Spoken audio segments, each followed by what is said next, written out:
O Conselho Federal de Medicina mudou as regras para indicar a cirurgia bariátrica. Sobre isso, a gente vai conversar com o professor e pesquisador Bruno Gelonesi, ele que é também médico endocrinologista. Professor, muito bem-vindo aqui ao Analisa. Queria que você contasse um pouquinho para a gente, né, sobre essa mudança toda. Ela tem algumas situações que chamam a atenção, né, principalmente quando a gente fala numa cirurgia dessa para um adolescente de 14 anos. Essas regras, assim, trazem algumas reflexões, não é isso? Sem dúvida. A primeira reflexão é entender que a obesidade sempre existiu e sempre foi um desafio terapêutico, né? O que oferecer para essas pessoas. Até 1991, para você ter uma ideia, não existia uma regra muito definida nem para o mundo inteiro. E foi aí que foi estabelecido o conceito de obesidade mórbida, que hoje a gente chama de obesidade grau 3, índice de massa corporal maior do que 40, e essa era a indicação clássica da cirurgia. O tempo passou e percebeu-se que pessoas com índice de massa corporal um pouco mais baixo, 35, e com doenças associadas ao excesso de peso, que poderiam melhorar com a cirurgia, começaram a ser incluídos. E aí o que estou falando? Estou falando principalmente do diabetes tipo 2. Eu estou falando isso para chegar na resolução, viu, Thais? E aí, vamos lá, continuando. Um pouco depois, uma nova resolução começou a discutir a cirurgia e começou a chamar de metabólica. Por quê? Porque era pessoas com índice de massa corporal entre 30 e 35, com diabetes tipo 2, eventualmente apneia de sono, e que poderiam se beneficiar de um procedimento cirúrgico também. E como ele não era predominantemente para o superpeso, começou -se a chamar de metabólica. Eu vou até fazer uma correção em relação a isso, né? É uma cirurgia bariátrica, com efeito metabólico para pessoas não tão pesadas.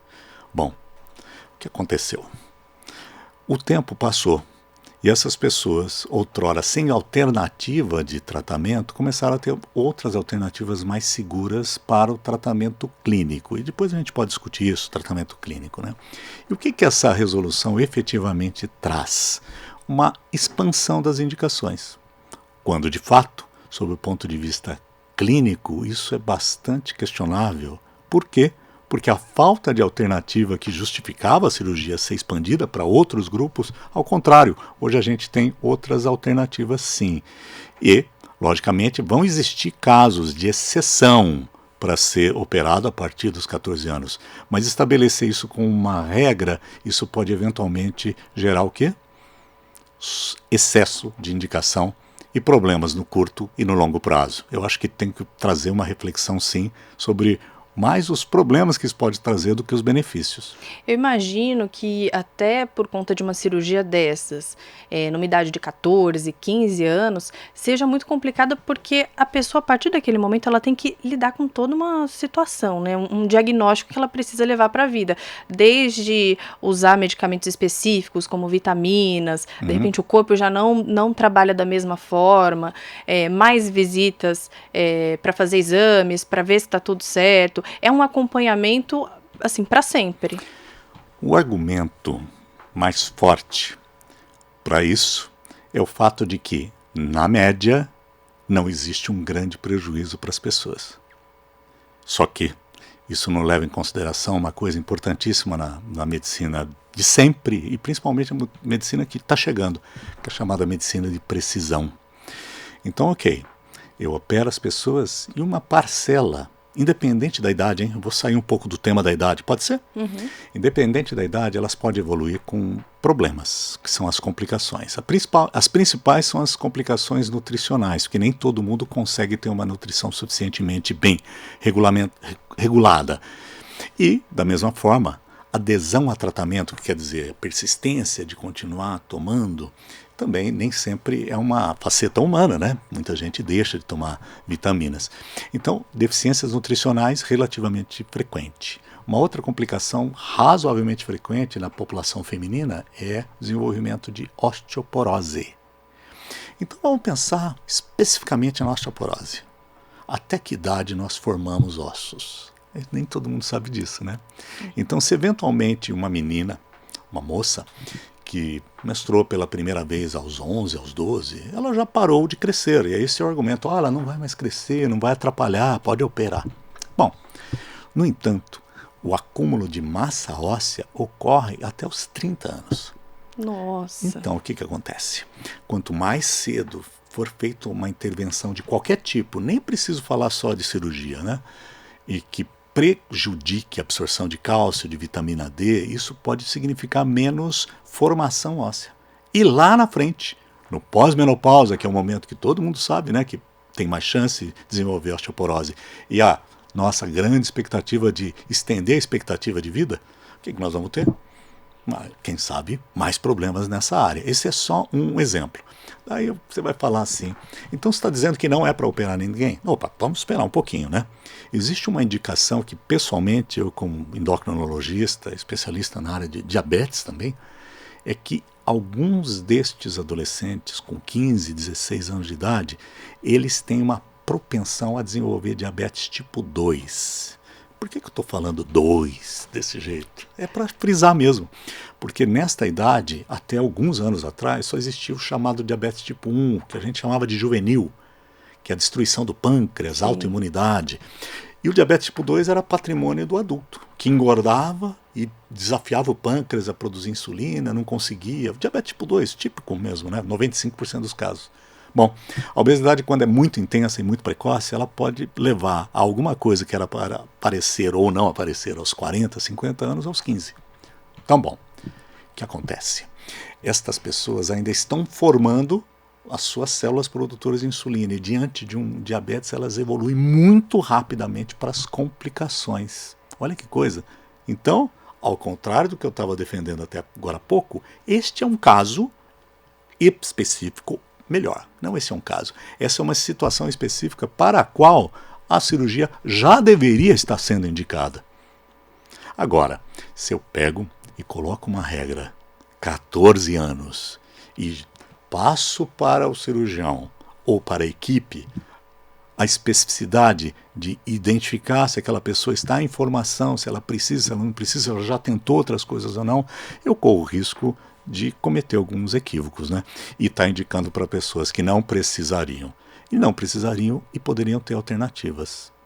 Começando pela mais básica também, né? Se a gente for avaliar bem, um adolescente que ele começa ali uma prática de exercício físico, existe uma facilidade maior dessa pessoa conseguir, assim, determinar ali uma reeducação alimentar, se adaptar à atividade física e conseguir ter uma qualidade de vida mais do que uma pessoa com 20, 30? Você está falando uma coisa que quanto mais tempo a gente tem com um hábito, mais difícil vai ser mudá-lo, não é verdade? Sim. Se você pedir para mim para eu mudar meus hábitos, eu vou falar, bom, vale a pena, vou ter dificuldade. Agora, se pedir para o meu filho, eu não tenho neta, mas o dia que eu tiver, provavelmente eles vão ter mais facilidade. Então a gente chama isso de plasticidade, né? Seja da personalidade, seja do estilo de vida. É bem razoável, sim, o que você está falando. Só que eu gostaria de citar trabalhos aqui da Unicamp, viu? Nós temos trabalhos muito interessantes. Um deles é mostrar que pessoas que desenvolvem obesidade, depois de alguns anos, elas têm uma inflamação, sim, no sistema nervoso central, especificamente no hipotálamo, que é a região que controla a fome e saciedade. E depois que isso se instala, esse mecanismo de controlar a fome e saciedade nunca mais volta ao normal. A gente não sabe quanto tempo de obesidade para isso não voltar, não reverter. Mas também estudos aqui da Unicamp, pediatria, área clínica, mostraram que precocemente adolescentes já têm isso também. Então é possível que essa tentativa de reeducação vá dar um pouco de conflito com uma realidade biológica de facilidade de ganho de peso. Isso não significa que eles não devam receber algum tipo de tratamento. Claro, devem receber. E o que nem sempre as pessoas entendem, e aí é legal até frisar, você me dá licença para tal. Claro.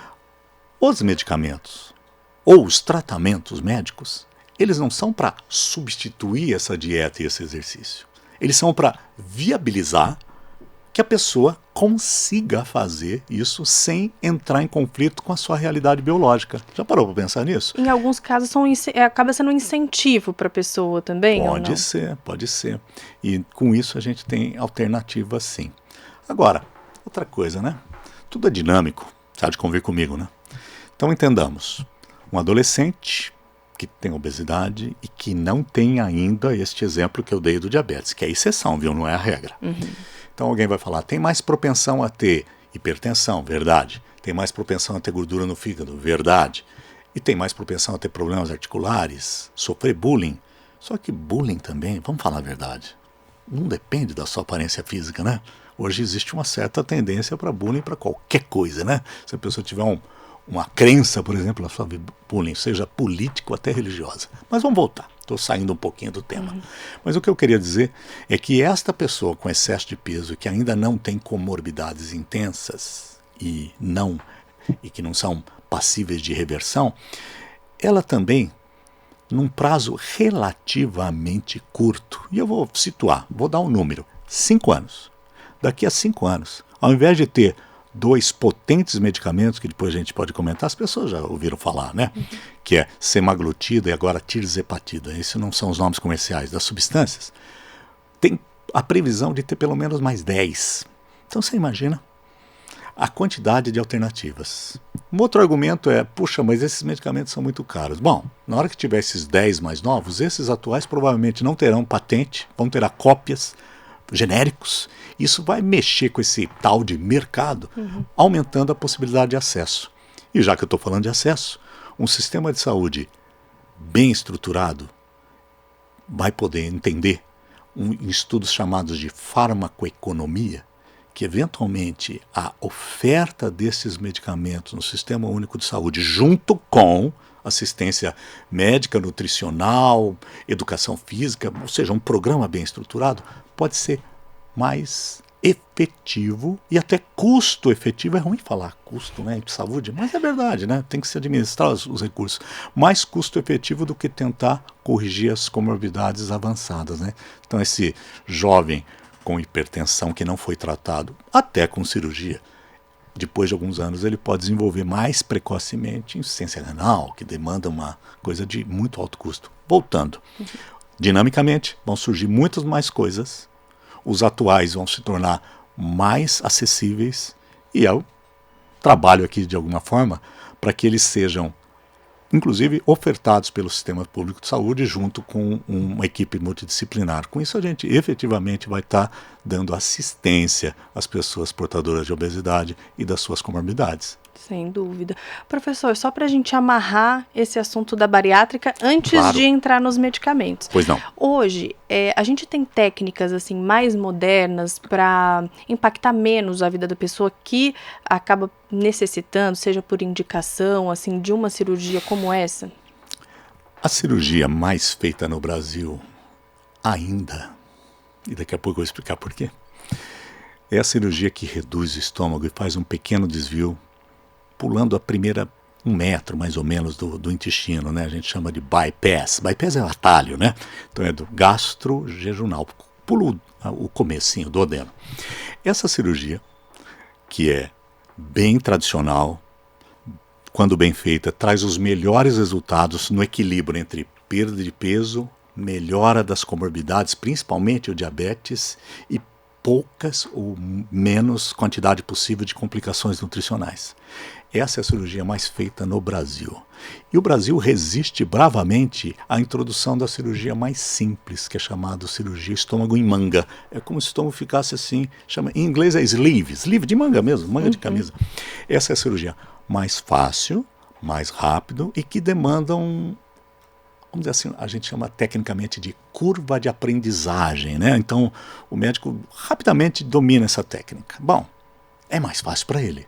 Só que ela perde um pouco menos peso, resolve menos o diabetes e que dá menos complicações nutricionais. Então, ela ganha num aspecto e perde em 2, né? Então, essas são as 2 principais. Estados Unidos, às vezes, usa-se como referência, né? E, bom, a gente tem a cultura própria. O Brasil tem uma boa medicina, né? Uma boa ciência. Nós resistimos, quando eu falo resistimos, porque de alguma forma essa um pouco colonização cultural, inclusive na parte científica, ela às vezes se impõe. Mas o Brasil segue aí. O que acontece é que essa resolução contempla a possibilidade de cirurgias não consagradas, que tem técnicas diferentes, outras formas. Tem uma até que chama bipartição do estômago, que, para talvez sua surpresa, ela não é feita em nenhum lugar do mundo. Então Nossa. seria alguma coisa que teria o seu valor, né, no sentido de uma grande fronteira do conhecimento, quando, por um outro lado, ela não tem consistência científica. E aí vem um certo contraste, né? Quando se vai propor no Brasil, ou mesmo nos Estados Unidos, ou na Europa, onde a gente domina um pouco mais as regras, né? Pode falar, os medicamentos têm um escrutínio super rígido, né? Todo mundo conheceu por conta da Covid a história das fases, né? Lembra? Fase 1, fase 2, fase 3. Então é tudo. Você começa com pouca gente para ver se é tóxico, depois você aumenta um pouquinho para ver se tem resultado, depois você, até que você chega no mercado, por assim dizer, e aí existe uma coisa que chama farmacovigilância. Pois é. E para cirurgia? E o outro detalhe é que os medicamentos têm que ser comparados e ser, no mínimo, comparáveis em termos de eficiência com o tratamento mais simples vigente. Quer ver eu dar um exemplo? Se for lançado um medicamento para diabetes, ele tem que, no mínimo, ser tão bom quanto a metformina, que a maioria das pessoas já ouviram falar. Glifage é o nome comercial, que é distribuído no SUS. Bom, se surgiu alguma coisa que é pior do que uma coisa barata que é segura, não faz o menor sentido. Para cirurgia isso não existe. Então alguém propõe alguma coisa, mostra algum dado que tem alguma eficiência e pronto, emplaca numa resolução. Eu até imagino que meus colegas lá do CFM vão ficar meio bravos de escutar isso de mim. Mas eu não estou tripudiando, eu só estou dizendo que deveria ser um pouco mais rígido. E o detalhe é que coloca como uma alternativa para cirurgia revisional. O que é cirurgia revisional? Não sei. Pois é, te conto. É quando a cirurgia correta, ou eventualmente o sleeve, que não é muito boa, não funciona, eu faço uma segunda cirurgia. Do seu ponto de vista biológico, alguém que não respondeu bem a uma cirurgia dificilmente vai responder bem a uma segunda. Então, eu, como médico, quando estou diante de um paciente, sou bastante refratário a essa indicação. Embora, quando a gente pensa assim, qual é o repertório de alguém que opera, né? Que os cirurgiões não acham que eu estou falando mal deles, mas ele primeiramente vai ofertar uma cirurgia. Mas cirurgiões modernos, mais atualizados, posso até dar os exemplos dos colegas aqui da universidade, da Unicamp, eles já entenderam que eventualmente quando a cirurgia não funciona, pode fazer uma combinação de cirurgia, reganho de peso, usar medicamento em doses menores, ao invés de fazer uma segunda cirurgia, né? Entendi. Então aí você entendeu. A resolução ela contempla coisas não bem consagradas, não estudadas cientificamente de uma maneira adequada e, ao contrário, até podendo ser uma alternativa inadequada. Agora, professor, sei que cada caso é um caso, Sim. como o senhor deixou bem claro, mas hoje, se você pudesse colocar assim, plano A, plano B, plano A seria medicamento. Vamos rever sua pergunta, pode ser? Claro. Como você falou caso a caso, então a gente vai dividir pelo tal do IMC, que daí facilita, as pessoas entendem. Se nós tomarmos uma pessoa que tenha 1,70 m, 140 quilos, ela está na faixa de IMC, que é obesidade, IMC maior que 50, que não é nem o 40 lá, né? E aí esses 50, ele recebe um termo que não é científico de superobesidade. E o melhor medicamento do mundo vai fazer essa pessoa perder 20 e poucos % do seu peso corporal. Então ela sairia de 50 para 40. Ou seja, ela sairia de uma superobesidade para uma obesidade mórbida. Não serve medicamento para ela. Então isso aí está mais do que claro que tem indicação cirúrgica. E como a gente estava conversando no início, né, o grupo que mais aumenta no mundo são os adolescentes.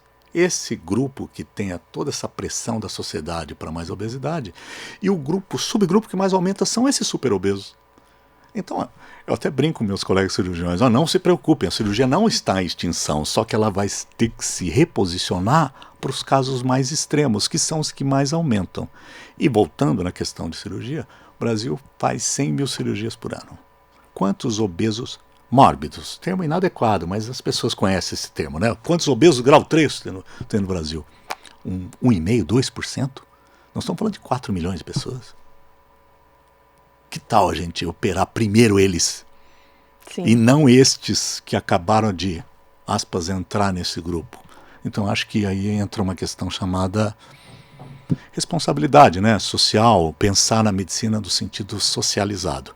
Só que você me perguntou sobre cada caso é um caso, né? Você viu que outra vez eu fui para o coletivo? Sim.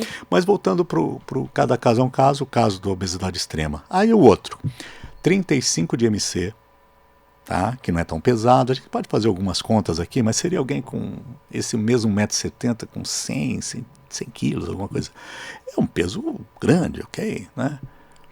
Mas se ele fizer alguma abordagem clínica, com reduções de 10% a 15%, talvez ele não atinja um negócio que chama satisfação. Ok? Mas vai atingir uma melhora muito impactante na saúde. Que vai tirar ele daquele Exato. grau de 35. Só para o pessoal que não sabe ou não Sim. lembra, o IMC, então, vai ser o peso dividido pela altura da pessoa. Aí ela vai chegar Ao quadrado. ao quadrado. Peso, divide pela altura e depois divide pela altura outra vez. Aí vai dar um índice que tem lá a tabelinha. Exato. E aí, voltando, esse com 35, ele nem precisa do melhor medicamento do mundo para conseguir ter uma bom impacto. Agora, nem cirurgia, nem tratamento clínico visa ofertar a magreza para as pessoas. E se alguém achar que cirurgia ou medicamento é para trazer satisfação plena, é porque não conhece o ser humano, né? Ok? Com Acho certeza. que você entendeu bem, né? Agora, sim, por exemplo, a gente tem hoje no mercado o Ozempic e vários outros medicamentos assim mais tecnológicos que propõem aí menos efeitos colaterais nas pessoas. Isso também trouxe uma realidade de pessoas que estão ali num nível de sobrepeso, que não chega ali a um 35, às vezes nem a um 30, Claro. né? Essa pessoa vai acabar usando esse medicamento, vai emagrecer, mas isso faz a pessoa usar com frequência, levando em conta que, às vezes, um sobrepeso ou um caso de depressão vai fazer ela voltar esse peso se ela parar. E levando mais em conta ainda que a obesidade, por exemplo, é uma doença, ela tem que usar esse medicamento de maneira contínua? Ou ela consegue parar, administrar por um tempo e manter ali o peso? Vamos entender, então, isso tudo. Obesidade, por definição, vou dar uma definição técnica, depois eu explico. É uma doença crônica, neuroquímica, recidivante. Doença todo mundo sabe o que é. Crônica é o fato de que ela é ao longo do tempo. Neuroquímica, porque é alguma coisa no sistema nervoso central que dá o sinal de fome e saciedade que está desregulado. Não é culpa, não é falha de caráter. E por fim a palavra recidivante é que sempre volta, se não for tratada. Alguém vai falar assim, poxa vida, esse médico está querendo dizer que eu tenho que tomar remédio para sempre? Não. Estou dizendo que tem que cuidar de tratar a sua tendência à obesidade para sempre. E se conseguir sem medicamento, bem-vindo.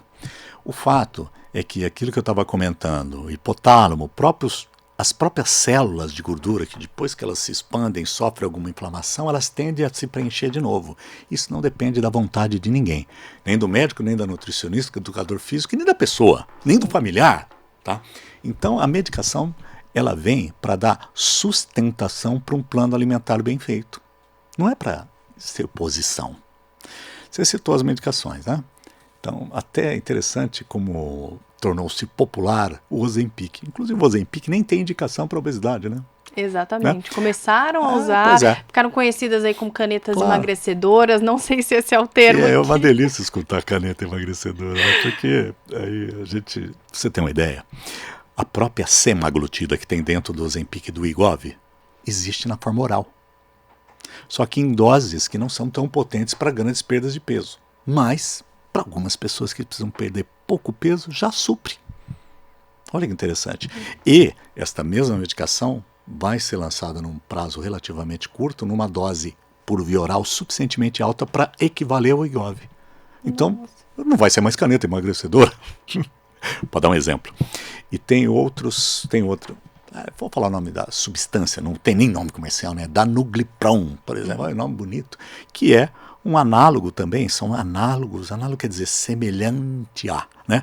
Semelhante aos hormônios produzidos no próprio tubo digestivo da pessoa. Por isso que até que eles são bem seguros, né? Não são substâncias tão estranhas assim. Esse também vai ser exclusivamente por via oral. Então as coisas estão bastante dinâmicas, né? E outras medicações aí estão chegando E trazendo uma outra coisa interessante, as proporções de perda de peso. Acho que é legal a gente falar sobre isso, né? Sim. Então existe um medicamento chamado Orlistat, que bloqueia a absorção de gorduras. Eu vou falar até o nome comercial porque não existe mais o nome. Esse é o Xenical, o antigo Xenical. O que acontece? Ele é difícil de usar, tem que eliminar a gordura pelas fezes, às vezes isso pode ser problemático para as pessoas, mas ele reduz o peso em torno de 5% do peso corporal. Sibutramina, um medicamento que bem usado ele é seguro, 7%, ou seja, não atinge o 10% que é o que impacta, né? Acima de 10% já entra semaglutida, acima de 20% tirzepatida, que acabou de chegar, mas olha, 20% em quem consegue atingir a dose máxima. Às vezes por conta de efeito colateral, as pessoas conhecem isso também, né? Isso já está bem divulgado. Náusea, vômito, constipação, ela não consegue usar essa dose. Só que todos eles dependem do quê? De uso contínuo. E todas as vezes que para, você fala assim, poxa, mas o remédio não curou. Vamos fazer analogia. Eu estou tratando minha pressão arterial. Aí viro para o meu médico e falo, posso parar para ver se curei? Ele vai falar, ele vai rir de mim. Não é? Não vai? Com o meu certeza. colesterol ficou perfeito, vou parar. Às vezes as pessoas fazem isso, né? É que se para com a pressão, ela pode passar mal, né? Pode ter uma dor de cabeça, alguma coisa, ela até volta. Agora, se para com o remédio do colesterol, ela não sente nada imediatamente, né? Daí vai levar 3 meses, subiu. Poxa, mas é assim mesmo. E para a obesidade? Aí para, sobe o peso, e aí vai falar mal de quem? Em geral, as pessoas vão falar mal de si mesmas, porque entendem que é uma falha dela, quando de fato não é. Então a ideia é, quanto mais prolongado. Aí vamos voltar na cirurgia um pouquinho? Por que a cirurgia pode funcionar? Porque é um tratamento contínuo. Já parou para pensar? A pessoa diminui o estômago, faz um desvio e vai ficar com aquilo para o resto da vida. Para o bem e para o mal. Vai ter problemas nutricionais, se tiver, para sempre. Vai ajudar a emagrecer, para sempre. Não é? E está modificado. É um tratamento que a pessoa não acorda de manhã e desliga, né? Sim. Agora, para medicamento, ela pode acordar de manhã e falar, hoje eu não vou tomar. Não é assim? Não é interessante? Sim. Então, entender como toda doença crônica precisa de um tratamento correspondente, né? Ele é crônico, é contínuo, precisa de um tratamento crônico contínuo. E assim, a ideia é ir reduzindo essas doses, porque você até falou do sistema nervoso central, né? Então, esse medicamento acaba mandando ali alguma informação, ou bloqueando alguma informação que, de repente, dá uma saciedade maior e tudo mais. Só que se ela para, então vai parar de bloquear, vai desbloquear aquilo e ela vai voltar a sentir uma fome em excesso, que às vezes nem é uma fome maior, né? Que as pessoas têm essa... elas pensam assim, não, eu tô com mais fome do que antes do remédio. Não, ela só voltou a sentir a mesma fome de antes. Você tem completa razão, adorei esse seu comentário, é isso mesmo. Então, ela acaba voltando para esse remédio, tem os efeitos colaterais, então assim, dá para dizer que vale a pena dependendo da situação também. Então vamos lá. Objetivo, não é magreza. Número 2, é ter a melhor saúde possível. Em geral, as pessoas que atingem a obesidade num nível bem alto e tem pouca doença associada, ele pode ter um certo excesso de peso e ser absolutamente saudável. Isso é o que a gente chama de obesidade metabolicamente saudável. Popularmente, vou usar um pouco o termo popular, é o que as pessoas falam, é um gordinho saudável. E existe isso sim, sim. Então, se a pessoa atingir esse peso, que o médico, e aí eu posso falar que eu faço isso, né? Eu tento convencer a pessoa a falar assim, olha, você está no melhor da sua saúde. Se você tentar menos, vai ser um sacrifício monumental e talvez você tenha que usar doses até mais altas. E para essa pessoa uma dose um pouco mais baixa, eventualmente até uma intermitência, quero dizer, ela pode até tentar parar para ver se a reeducação alimentar, se ela entrou num programa de atividade física mais intenso. Só que aí nós estamos falando de quem? Estamos falando das pessoas mais jovens, né? Sim. Por quê? Que dão conta de fazer um exercício tão intenso que promove perda de peso. Mas vamos mudar. Vamos lá para a pessoa acima dos 60 anos, que já sofreu um infarto, que tem hipertensão e que tem excesso de peso. Essa, se emagrecer, ajuda muito, ela pode viver mais. E, no entanto, ela não vai ter nem tanta plasticidade, usei esse termo, né? Para mudar seu estilo de vida, tão fácil, né? Teve mais tempo enraizado, né? E ao mesmo tempo ele pode ter limitações para fazer exercício de maneira intensa, seja do ponto de vista cardíaco ou até ortopédico. Então é um pouco ilusório a gente achar que para todo mundo vai ter a solução contínua ao mesmo tempo e que vai poder propor outras coisas para todo mundo, né? A coisa é muito dinâmica. E aí entra na individualidade, que Sim. Isso é importante. É olhar exame, é ver o estilo de vida que a pessoa Sim. leva, olhar se ela já tem algum problema associado ou não. Então, assim, são muitos fatores. Se for adolescente, tem a questão, por exemplo, se for uma menina, a questão da menstruação também que afeta. Sim, sim. Por exemplo, você falou, né, os 14 anos, né, aquele número lá da resolução, a gente está indo e vindo, mas isso é ótimo, né? Porque está interseccionado, né? Vai ter meninas aos 14 anos que já têm praticamente já são mulheres adultas, né? Já menstruaram há 2, 3 anos, já tem até o corpo, né? E vão ter aquelas que ainda não estão prontas, né? Para isso tem que ter médico acompanhando, analisando. Embora eu seja bastante refratário, né?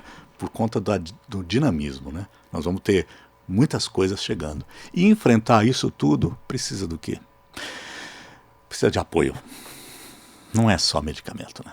E o apoio passa por dar um suporte psicológico, que não é exatamente psicoterapia. Se puder, ótimo. Mas isso não é possível Nós temos 40 milhões de pessoas fazendo psicoterapia, né? Seria bom, né? Mas dar um suporte para a pessoa, no mínimo, começar a se aceitar, até um ponto, né? Não aceitar a doença, os seus problemas. Tem que combater, tem que brigar, sim. Mas aceitar um certo excesso de peso que fuja um pouco da tendência, que também é transitória, né, de enaltecer a magreza, que, por sinal, está até caindo um pouco, né? É. Ou não é? Você vê. Redes sociais, assim, dificulta um pouquinho isso ainda, né? Mas eu queria dizer o seguinte, a magrinha e o magrinho estão fazendo de tudo para ganhar músculo, né? É verdade. Então ninguém quer um shape tão esbelto assim, né? O ser humano é incrível, né? Nunca está satisfeito.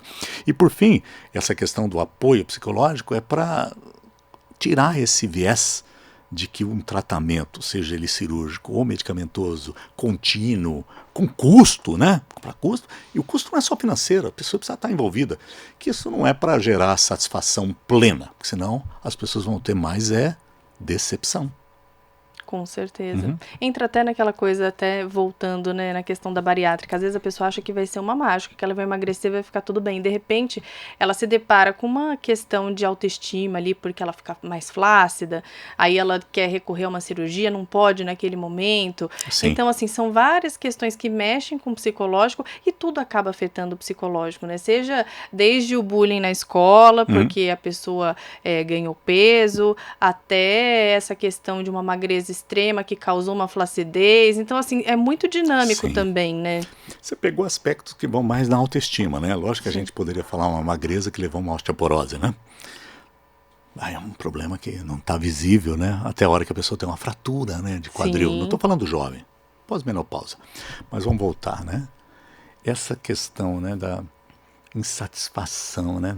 É impossível a gente atender a isso, né? Com procedimentos desse tipo. Ou não é? É verdade. Né?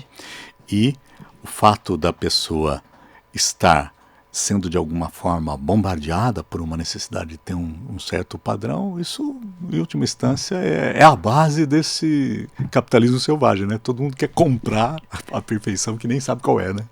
É verdade. Agora, professor, se a gente for colocar, por exemplo, questão dos efeitos colaterais desses remédios, tem algum que hoje tem menos efeitos, de fato, esses novos estão causando menos efeitos, e tem um perfil, assim, pessoas, sei lá, acima dos 30 anos tem mais efeitos do que... Também não sei se seria indicado para aquela pessoa de 14 anos que está na situação de uma bariátrica com essa nova regulamentação. Então vamos lá. Eu citei os medicamentos que existem, né? Mas antes deles, o que predominava eram os derivados de anfetamina, que ora existiam na forma de compra ou eram as fórmulas para emagrecer. Todo mundo já ouviu falar, ou eventualmente algumas pessoas usaram, né? Eles todos eram medicamentos com ação direta no sistema nervoso central. Aí você fala, o outro também não é? Não, pera, é um neurotransmissor. Alguns promoviam excitação, outros davam depressão, outros davam distúrbio de comportamento, até surto psicótico, né? Então você imagina, medicamentos que faziam mal para a parte psicológica, psiquiátrica e aumentava o risco de problemas cardíacos. Mas espera um pouquinho. A obesidade não tem mais doenças psicológicas associadas ao problema cardíaco? Tem. Então os medicamentos eram um absurdo. Nessa virada por Orlistat, o Xenical, houve uma quebra, né? E hoje, com esses medicamentos que são baseados em similaridade com hormônios que a gente já tem no tubo digestivo, é um salto de segurança monumental. Eles não são isentos de efeito colateral, mas vamos entender. Alguém que está tendo náusea com o Mounjaro, se ele suspende o medicamento, desaparece o efeito colateral. Exatamente. Não é? É relativamente simples. Ou alguém que usou aquele medicamento passado que teve um problema cardíaco, instalou o problema cardíaco. Bem diferente, né? Só que os efeitos colaterais, náusea, vômito, constipação, eles podem ser manejados aumentando a dose lentamente, mudando um pouco o perfil da alimentação ou eventualmente tomando algum medicamento para facilitar, às vezes fibra, para funcionar o intestino. Então, na prática clínica é possível contornar isso.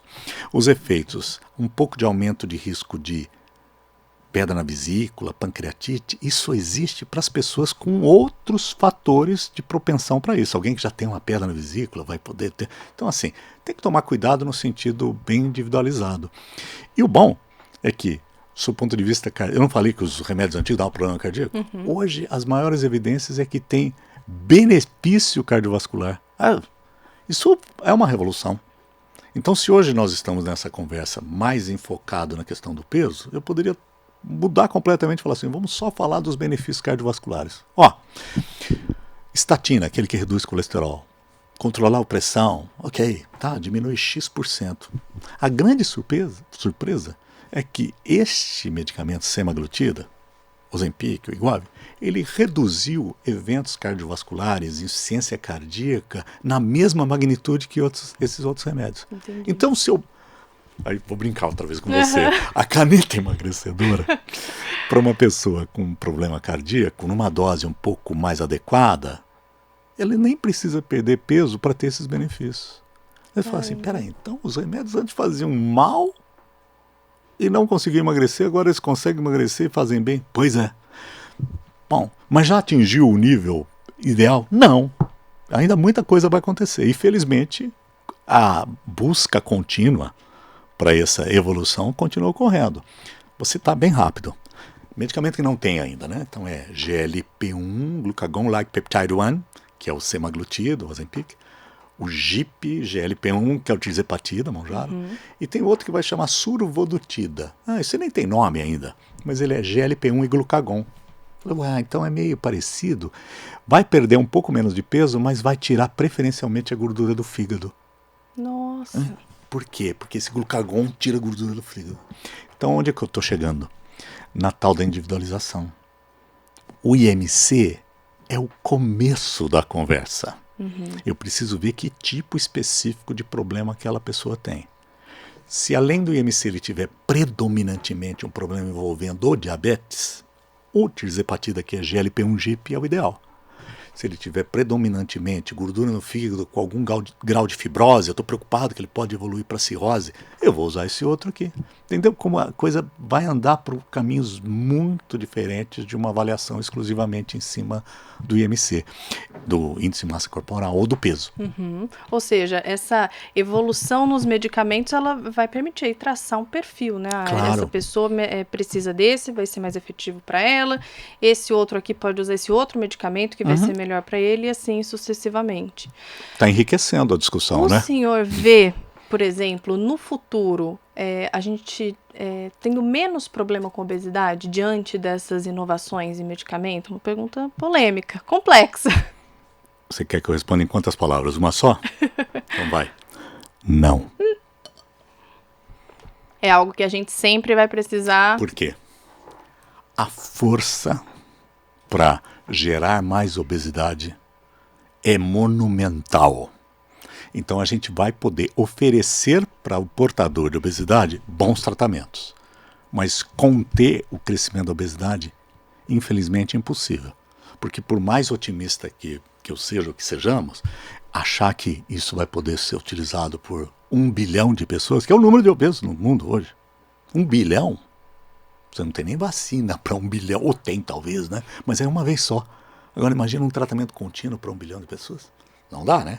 É uma pena. Muitas pessoas não vão ter acesso, né? Existe uma dificuldade Além de do acesso. que, a quantidade de pessoas que estão entrando neste 1 bilhão é continuamente. O Brasil se destaca, infelizmente, por taxas altas de obesidade e por taxa alta de crescimento da obesidade.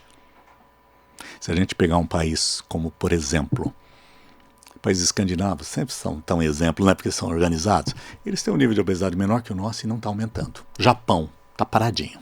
Tá? Até está diminuindo um pouquinho por conta do nível de conhecimento. Né? Então tem muitas coisas aí, desde cultura, acesso, informação, influenciando isso. Mas tem coisas que as pessoas não sabem. Uso de tela aumenta a chance de obesidade. Aquecimento global, um pouquinho, porque a gente gasta menos energia para gerar calor no corpo. Estou dando 2 exemplos, que são coisas que estão bem fora. Plástico, contaminantes chamados bisfenol A, contaminando desde a placenta da mãe. Ela vai gerar um filho com mais chance de ele ter obesidade na vida adulta. Qual seja, os medicamentos não estão combatendo isso. Eles estão combatendo o efeito de um ambiente obesogênico, que significa produtor de mais obesidade. Ou seja, nós precisamos cuidar dos 2 lados, né? É a ponta do iceberg mesmo. Pode ser, só que esse é um iceberg que vai aflorar, né? Sim. Cada vez mais, né? Muito obrigada, viu? Obrigado a você. E esse foi o Analisa. Tivemos, portanto, trabalhos técnicos aí do Bruno Piatto na direção de imagens e do Marcos Botelho Júnior nas imagens. Também Kleber Casablanca na edição. Muito obrigada. Tchau, tchau.